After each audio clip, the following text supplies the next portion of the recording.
Have you ever felt like life keeps testing you the same way, over and over again? Different faces, different places, but somehow the same emotional loop repeats itself. You think you've learned until the same argument, the same disappointment, the same anxiety shows up wearing a new disguise. That was me. Every day felt like a rerun of my worst emotional habits, until three ancient quotes, written over 2,000 years ago, broke that loop completely. They didn't just inspire me. They rewired the way I saw myself, my reactions, and my fears. So let me take you through them. 3 quotes. 3 transformations. One truth that changed everything. Quote 1, the control. Quote, "You have power over your mind, not outside events." Marcus Aurelius. The first quote hit me in the middle of chaos. It was a Monday morning. My phone buzzed like a siren of urgency. Notifications, missed calls, unread messages, unread emails. It felt like the world was constantly demanding something from me, like I owed my peace to other people's chaos. And in that storm, I read Marcus Aurelius for the first time. You have power over your mind, not outside events. Realize this, and you will find strength. At first I thought, easy for him to say. He didn't have social media, deadlines, or algorithm anxiety. But then I realized his world had its own kind of noise: war, betrayal, political pressure, death. If he could find control in that storm, maybe I could find it in mine. We live in a world designed to take control away from us. Every scroll, every ping, every headline pulls your mind somewhere else. You don't choose your focus, it's chosen for you. Social media thrives on emotional reaction. Anger spreads faster than peace. Comparison hits harder than gratitude. We're being trained to react instantly and not to think deeply. And that's when I noticed a pattern. My anxiety wasn't coming from life itself. It came from how I responded to it. When my boss sent a cold message, I'd spiral. When someone ignored my text, I'd replay the silence. When I saw others succeeding, I felt smaller. All of that mental chaos, insecurity, anger, was me giving power to things outside my control. Marcus wasn't preaching detachment. He was offering liberation. Here's what changed everything: a habit I call the 5-second pause. Whenever you feel that spike, anger, envy, panic, pause for 5 seconds before reacting. 5 seconds of silence before the storm. In that space, something powerful happens. Your emotions stop controlling you. Your mind begins to observe them. That pause became my weapon. When someone posted something that triggered me, I'd pause. When I felt misunderstood, I'd pause. When the urge to argue burned, I'd pause. And in those moments, I realized something life-changing. I can't control the world, but I can control how I show up in it. Why it works. Reclaiming mental power. The reason this works is biological and philosophical. Your brain's emotional center, the amygdala, reacts faster than your rational mind. That's why people regret words said in anger. But that pause gives the rational part, the prefrontal cortex, time to step in. Marcus Aurelius wasn't talking about suppression. He was teaching mastery. To not be the puppet of external chaos, but the author of internal peace. Now, whenever I feel triggered, I whisper to myself, you have power over your mind, not outside events. And that single reminder has saved friendships, focus, and my mental health. If you're listening right now, ask yourself, what do you keep trying to control that isn't yours to hold? And what peace could return if you just let it go? Quote 2, the perception quote. It's not what happens to you, but how you react to it. Epictetus, if Marcus Aurelius taught me control, Epictetus taught me perspective. This lesson came from pain, the kind that lingers long after the moment ends. I had a friend who betrayed my trust. They used something I confided in them against me. I replayed it for weeks, even months. The betrayal turned into a mental movie I couldn't stop watching, until one night I read Epictetus. It's not what happens to you, but how you react to it. And I stopped mid-sentence, because suddenly I realized the betrayal already happened. What was hurting me now wasn't the past. It was my rehearsal of it.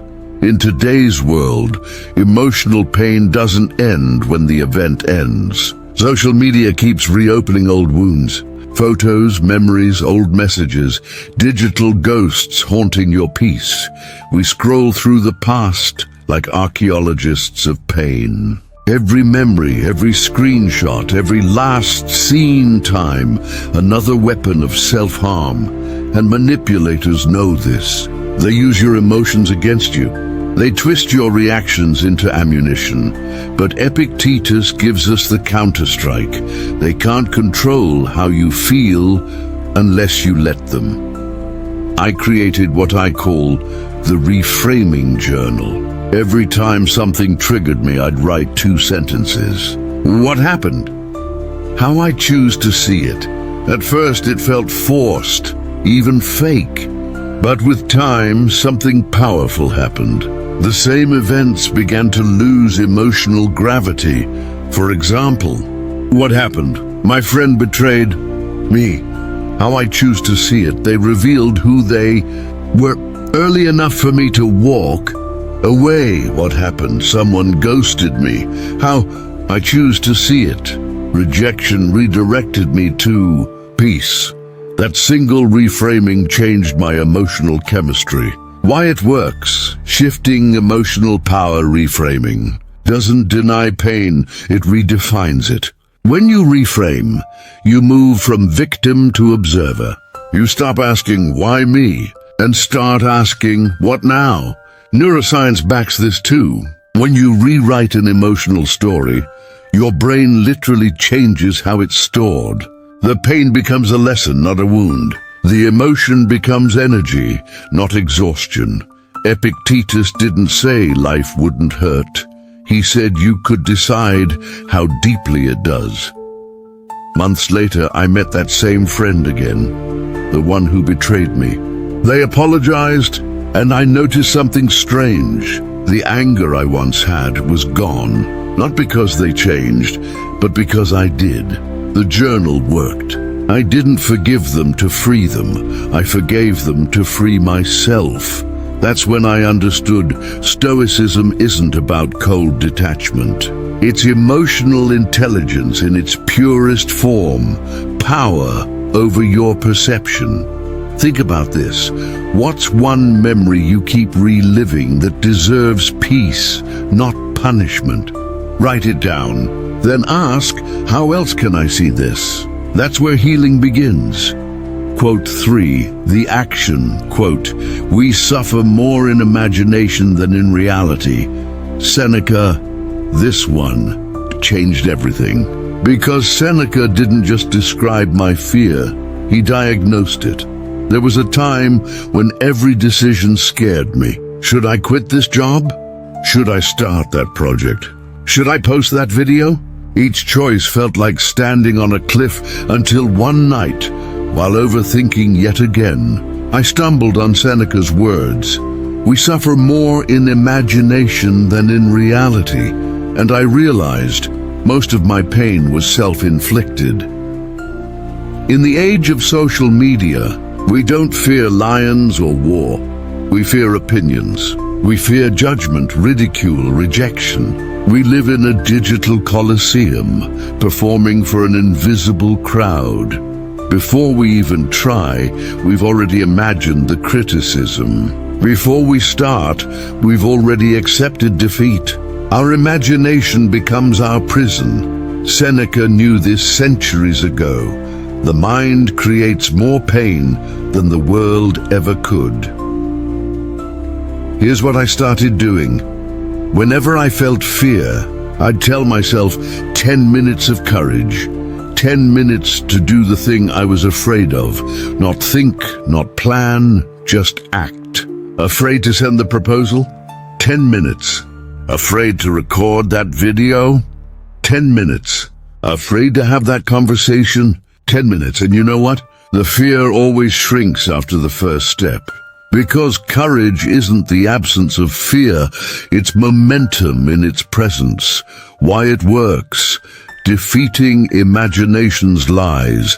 The mind is powerful, but it's lazy. It imagines pain vividly, but rarely imagines success. When you move, you interrupt the loop. You teach your brain, reality is easier than imagination.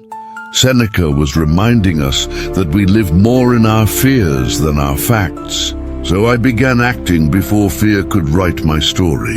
Every 10 minutes of courage built a new identity, one based on evidence, not anxiety. I once delayed launching a project for months, too afraid it wouldn't be perfect. Then one day, I gave myself 10 minutes to just post it. That post led to thousands of people connecting with my work. Fear was wrong. Again. Now whenever my mind whispers, "What if?" I whisper back, "Then I'll find out." That's the Stoic way, not predicting failure, but meeting reality head on. Ask yourself, what are you postponing because of imaginary pain? Give yourself 10 minutes of courage. You'll realize fear dissolves faster in motion than in meditation. So here's what these three ancient voices taught me. Marcus Aurelius taught me control. That peace begins the moment I stop fighting what's beyond my power. Epictetus taught me perception. That pain only stays when I choose to replay it. Seneca taught me action. That fear lives in imagination, not reality. Three men from a world without Wi-Fi somehow understood ours better than we do. And maybe that's the lesson. The answers to our modern chaos have always been ancient, because peace isn't something you find. It's something you practice. If this spoke to you, the next video dives deeper. 7 Stoic habits that make you emotionally unshakable. Watch that next. And let's keep building the unshakable version of you, because your mind isn't your enemy, it's your empire. Rule it well.